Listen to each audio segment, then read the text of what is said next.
Excellence Online. Subscribe to our channel now for more educational videos and press the bell icon for more updates. Assalamu alaikum. This is Dr. Tayyeba from Excellence Online platform. Today we are going to discuss chapter number 4, Reproduction from second year. Today we will discuss the botany section of chapter number 4 and starts with the basic definition of reproduction. So reproडक्शन हम ऐसे process को कहते हैं जिसमें कोई भी organism अपने of spring की प्रोडक्शन करता है, तो अपनी जनरेशन को आगे बढ़ा रहा है. So it can be of two types, either we have asexual reproduction और we have sexual reproduction. Asexual reproduction is the type of reproduction in which only one parent is required, and in sexual reproduction we require two parents. Then in botany section, this asexual reproduction is further divided into sporulation, vegetative propagation and apomixis. Sporulation is the most common method of asexual reproduction in which there is bursting of anther and the release of different spores which will form a new plant. Then we have vegetative propagation. In vegetative propagation we have a method of cutting and budding. So cutting में हमारे पास क्या है कि किसी कोई भी piece of plant या piece of vegetable जब हम बरेट करते हैं जमीन में तो उससे पूरा का पूरा न्यू प्लांट फॉर्म हो सकता है. एंड बडिंग के अंदर हमारे पास क्या होता है कि ओवर एक आउटग्रोथ निकल आती है जो कि पेरेंट के साथ अटैच रहती है, शेयर इट्स न्यूक्लियर मटेरियल और उसके साथ ही ग्रो करती है. जब वो अपने इनफ साइज तक पहुंच जाती है तो वो अपने पेरेंट प्लांट से सेपरेट हो जाती है और इंडिपेंडेंटली ग्रो करती है. ये जो तीनों हमारे पास मेथड्स हैं, these are the natural methods of reproduction, asexual reproduction, these are natural method. देन हमारे पास थर्ड आता है एपोमिक्सिस. एपोमिक्सिस हमारे पास एक अलग प्रोसेस है जिसमें हमारे पास क्या हो रहा है कि हमारा जो बेसिकली अंदर वाला ओव्यूल है या सीड है वो बेसिकली कन्वर्ट हो रहा है नेक्स्ट एम्ब्रियो के अंदर. इसमें कोई फर्टिलाइजेशन का प्रोसेस नहीं हो रहा है. That process is known as apomixis.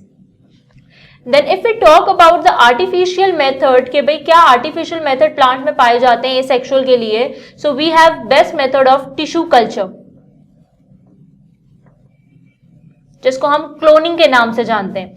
So tissue culture is the artificial method of asexual reproduction in plants. इस टिश्यू कल्चर के प्रोसेस में हम करते क्या है कि किसी भी प्लांट सेल को जो हम लैब में लेते हैं उस लैब के अंदर हम उसको केमिकल के अंदर प्रिजर्व करके उसकी सेल वॉल को रिमूव करते हैं.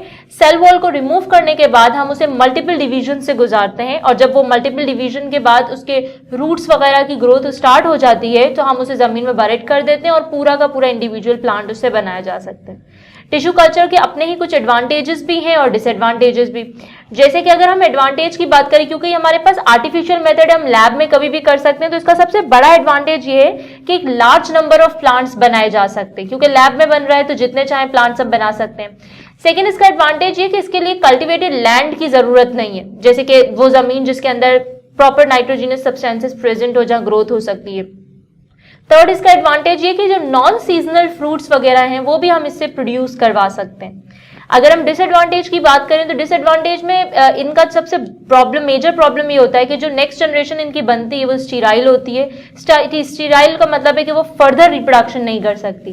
सेकेंड, टिश्यू कल्चर से बनाए जाने वाले जितने भी फ्रूट्स या वेजिटेबल्स थे उसमें मोस्टली कैंसर पाया जाता था. मतलब जब हम लोगों को टेस्ट करने के लिए दे रहे थे कि आप इसे टेस्ट करें, सो उन लोगों के अंदर कैंसर बहुत फ्रीक्वेंटली पाया जाता है. So it is a cause of carcinogenic substances. तो कार्सिनोजेनिक सब्सटेंसेस की प्रोडक्शन हो रही थी. देन अगर हम सेक्सुअल रिप्रोडक्शन की बात करें तो सेक्सुअल रिप्रोडक्शन में हमारे पास वही कॉमन टर्म है. First is isogamy. आइसोगेमी हमारे पास एक ऐसा सेक्सुअल रिप्रोडक्शन का मेथड है जिसमें हमारे gametes appearance wise and function wise बिल्कुल सेम होते हैं. That process is known as isogamy. Then we have anisogamy. In anisogamy हमारे जो गैमेट्स होते हैं वो दिखने में तो फिर भी सेम होते हैं but functionally they are very different. So that is an isogamy. Then we have oogamy. Oogamy में हमारे जो गैमेट्स होते हैं वो अपीयरेंस वाइज और फंक्शन वाइज दोनों ही तरह डिफरेंट होते हैं. Then we have the last term of heterogamy. Heterogamy is the type of sexual reproduction in which female gamete is sessile, mean fixed at one place, and the male gamete is motile, and the fertilization will take place inside the female body. So this is the division of reproduction, जिसमें हमारे पास asexual reproduction है, इसकी natural and artificial की types, and then sexual reproduction है जिसमें हमारे पास ये 4 types हैं. Then हमारे पास topic है vernalization. ये सब शॉर्ट नोट है आपके. What is vernalization? It is the effect of cold on flowering of plant. So ये हमारे में बताता है कि कितना इफेक्ट आता है कोल्ड का फ्लावरिंग ऑफ प्लांट के ऊपर, कि फ्लावर्स इफेक्ट होते हैं या नहीं. तो इसके लिए 2 साइंटिस्ट का एक एक्सपेरिमेंट था. साइंटिस्ट का नाम था गार्नर एंड लाइसेंको. उन्होंने एक एक्सपेरिमेंट किया था व्हीट प्लांट के ऊपर, कि उन्होंने क्या किया कि व्हीट प्लांट के सीड्स कुछ लिए नॉर्मल टेम्परेचर के अंदर. उन्होंने उन व्हीट प्लांट के सीड्स को बरेड किया और उन्हें प्रॉपर टेम्परेचर, ऑक्सीजन, वाटर वगैरह प्रोवाइड किया और उसकी ग्रोथ को ऑब्जर्व किया. जब उस व्हीट प्लांट से ग्रोथ स्टार्ट हुई तो हमने ऑब्जर्व किया कि उस प्लांट के अंदर कहीं भी फ्लावर नहीं था.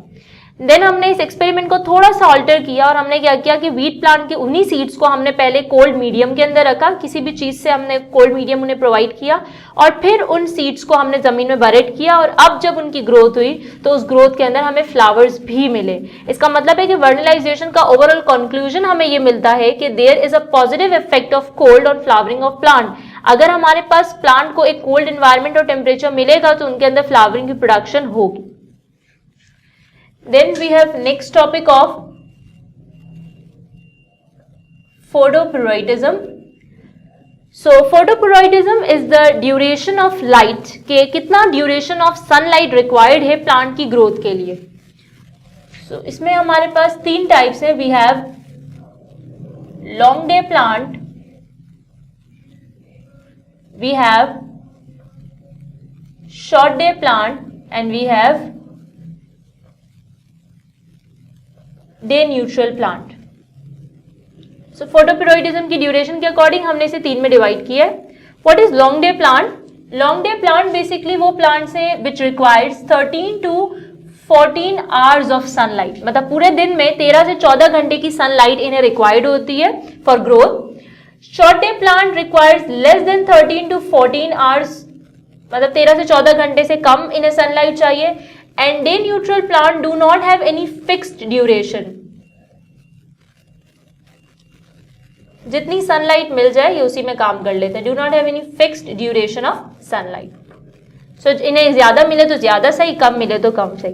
अब आपके पास एक रीजन पूछा जाता है कि फोटोपिरोइडिज्म की ये डिवीजन है क्यों कुछ प्लांट्स को ज्यादा सनलाइट की जरूरत है और कुछ प्लांट्स को कम. So it all depends on a phytohormone named florigen. वो plants which contains a high level of florigen, जैसे कि लॉन्ग डे प्लांट्स हैं हमारे पास. सो वो जितने भी प्लांट्स हैं जिनके अंदर हाई अमाउंट ऑफ फ्लोरोजिन पाया जाता है वो सारे के सारे लॉन्ग डे प्लांट्स होते हैं. जितना ज्यादा फ्लोरोजिन होगा उतना ज्यादा उन्हें ड्यूरेशन ऑफ सनलाइट चाहिए होगी. और वो सारे प्लांट जिनके अंदर कम अमाउंट ऑफ फ्लोरोजिन पाया जाता है they all are short day plant. So ये इसका रीजन है. Then we have a next topic of seed dormancy.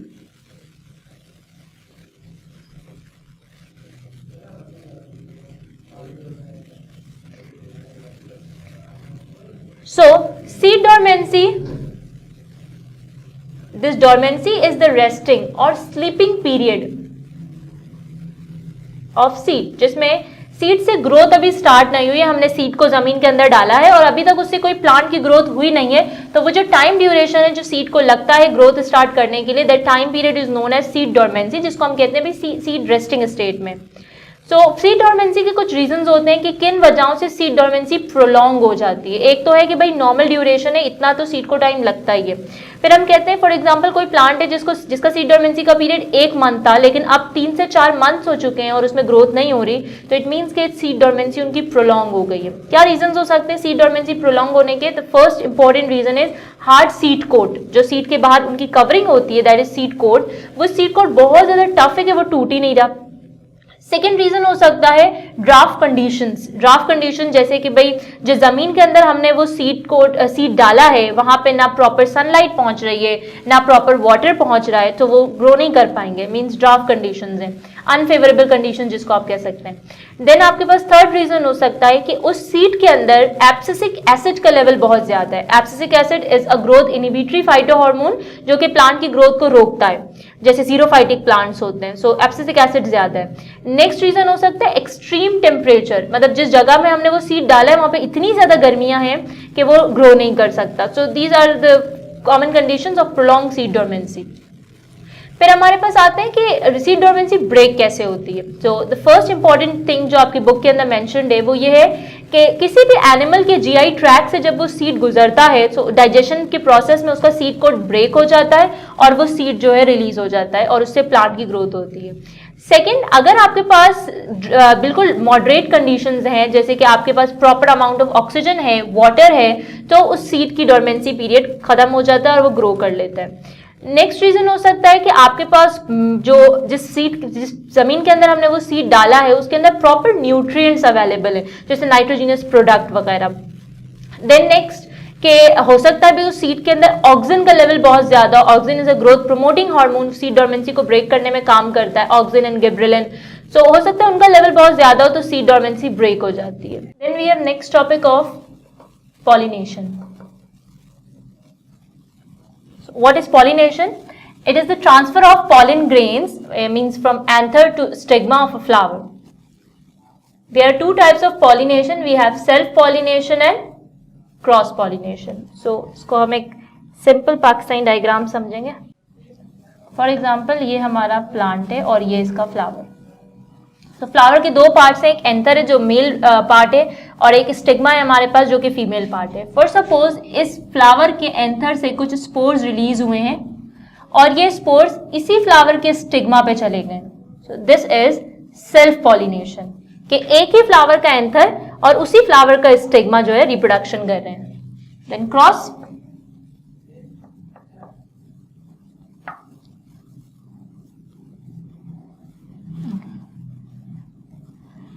Cross pollination के अंदर क्या होता है कि इस फ्लावर के एंथर से कुछ स्पोर्स रिलीज हुए, अब ये स्पोर इसी प्लांट के किसी दूसरे फ्लावर पे या फिर किसी दूसरे प्लांट के फ्लावर पे जाएंगे। This is cross pollination.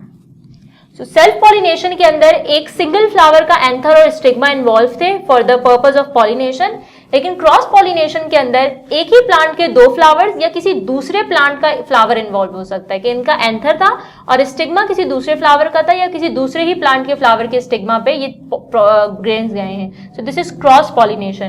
Cross pollination से हमें फायदा ये होता है कि we have variety of flower, मतलब सेल्फ पॉलिनेशन के अंदर हमेशा सेम तरह के फ्लावर की प्रोडक्शन होगी। अगर रोज का प्लांट है तो रोज ही बनेगा, लेकिन क्रॉस पॉलिनेशन के रिजल्ट में हमें मल्टीपल टाइप्स के फ्लावर्स मिलते हैं। So this is quite important कि क्रॉस पॉलिनेशन की इंपॉर्टेंस क्या है। Then we have a topic of seed germination और we simply say germination. Germination means growth, कि प्लांट की या सीड की ग्रोथ जो है वो किस तरह से हो रही है। So we have three types: epigeal germination, hypogeal germination and viviparous germination. So first is apigeal germination. For example, this is our seed जो हमने जमीन के अंदर डाला था। इस सीड में क्या हो रहा है, this upper part, ये सीड है, this upper part is epicotyle and this lower part is hypocotyl। ठीक है, सीड के दो पार्ट्स हैं, एक अपर एक लोअर। अपर वाले को हमने एपिकोटाइल का, एपी मींस अबव, एंड जो लोअर वाला पोर्शन है उसको हमने हाइपोकोटाइल का, हाइपो मींस बिलो। सो इसके अंदर हो क्या रहा है कि ये जो हाइपोकोटाइल का रीजन है इसकी ओवर ग्रोथ स्टार्ट हो जाती है। Due to the over growth of hypocotyl इस सीड से प्लांट हमें बाहर की तरफ दिखना नजर आ जाता है। This is epigeal germination. Epigeal germination में अबव द अर्थ हमें प्लांट नजर आ रहा है, but it is due to over growth of hypocotyl. Then hypogeal germination है, इसका ऑपोजिट है। हाइपोजियल जर्मिनेशन में ये हमारा लैंड, ये हमारा सीड। इसमें क्या हो रहा है हाइपोजियल जर्मिनेशन के अंदर कि this epicotyl is growing so fast कि उसकी वजह से सीड नीचे की तरफ ज्यादा ग्रो करता है, मतलब इससे रूट्स निकलना शुरू हो जाती हैं। So this is hypogeal germination. Hypogeal germination में क्या हो रहा है कि seed inside the earth grow करना स्टार्ट कर चुका है due to over growth of epicotyl. Then we have a last definition of viviparous germination. Viviparous germination में the seed is growing inside the seed coat, मतलब जो seed dormancy वाला period है उसी में seed की growth start हो चुकी होती है। This is viviparous germination, जो कि normally coconut के जो plants होते हैं उसके अंदर पाया जाता है viviparous. So this is all about the botany section of chapter number 4. Inshallah next time we will meet with the zoology section of chapter number 4. Thank you. Allah.